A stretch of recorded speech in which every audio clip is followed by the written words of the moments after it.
Thank you, Mrs. Henson. The chair now recognizes the gentleman from Georgia, Mr. Bishop, for 5 minutes. Thank you very much, Mr. Chairman. Welcome, Chairman Carr, on your first appearance as chair.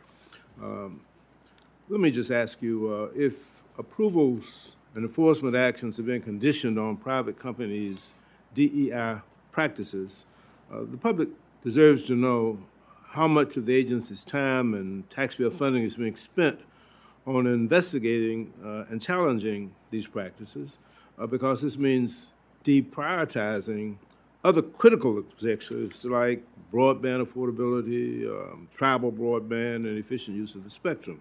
So can you quantify the staff and legal resources of the funds that you've allocated towards investigating and engaging companies on their use of DEI policies?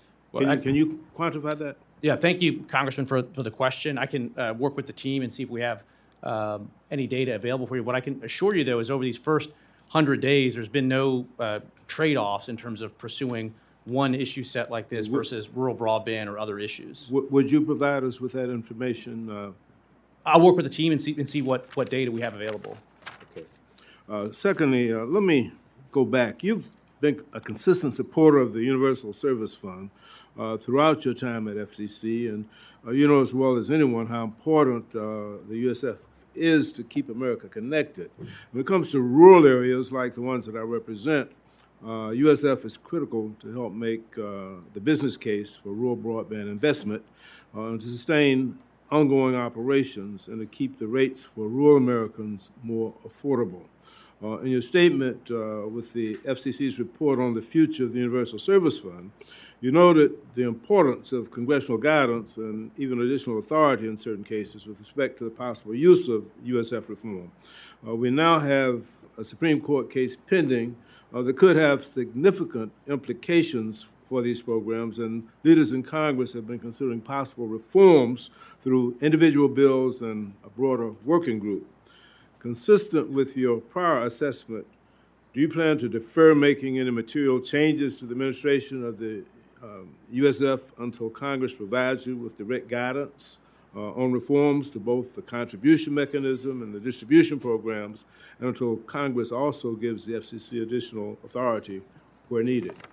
Thank you, Congressman, for the question. As you indicated, I've had the chance to travel all across the country, including to Georgia, to Alaska, to everywhere in between. I've seen the great work that American broadband providers do with the aid of the Universal Service Program. To your point, that program right now has a fundamental challenge to it that's before the Supreme Court.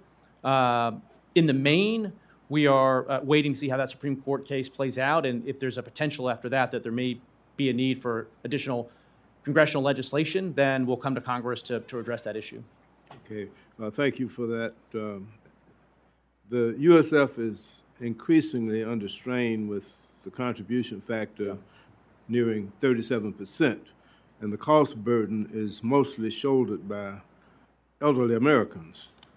What steps is the FCC taking to ensure the long-term financial sustainability of the USF-supported programs like E-Rate and Lifeline, especially in light of increased demand and narrowing contribution base?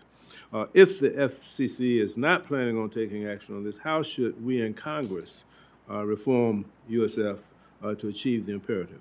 Yeah, this is a really important question that I think a lot of people don't understand, which is to say, we have all these universal service programs we run out of the FCC. It's roughly $9 billion a year.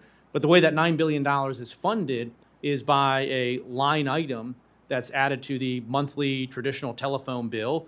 And as you indicated, that can skew different directions in terms of the constituents that bear the brunt of that. And that number has now spiked to in excess of 30%.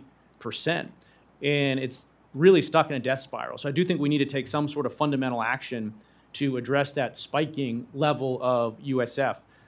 One option is we're obviously increasingly getting more and more additional technologies that are filtering into the broadband ecosystem. And if we proceed in a technology neutral way, now that doesn't mean that we don't have speed and latency thresholds that we set, but a technology neutral way above and beyond that, that could in the long term help drive some savings, at least around the edges. Okay. Let me quickly, I just have a few seconds. When you use taxpayer dollars to travel to Virginia State University in April of 23 and Jackson State in February of 18, two prominent HBCUs. You gave speeches highlighting the need for workforce policies that would, quote, help ensure that all Americans have an opportunity to develop the skills needed to participate in the digital economy, end of quote. Would you consider that the use of taxpayer dollars to promote DEI efforts? And of course, your usage of the term DEI is intentionally vague, so it can be applied selectively based on what is personally or politically expedient. No, Congress, I would not define those visits as constituting any form of sort of invidious DEI discrimination. I didn't say discrimination, I said efforts. Thanks. The chair now recognizes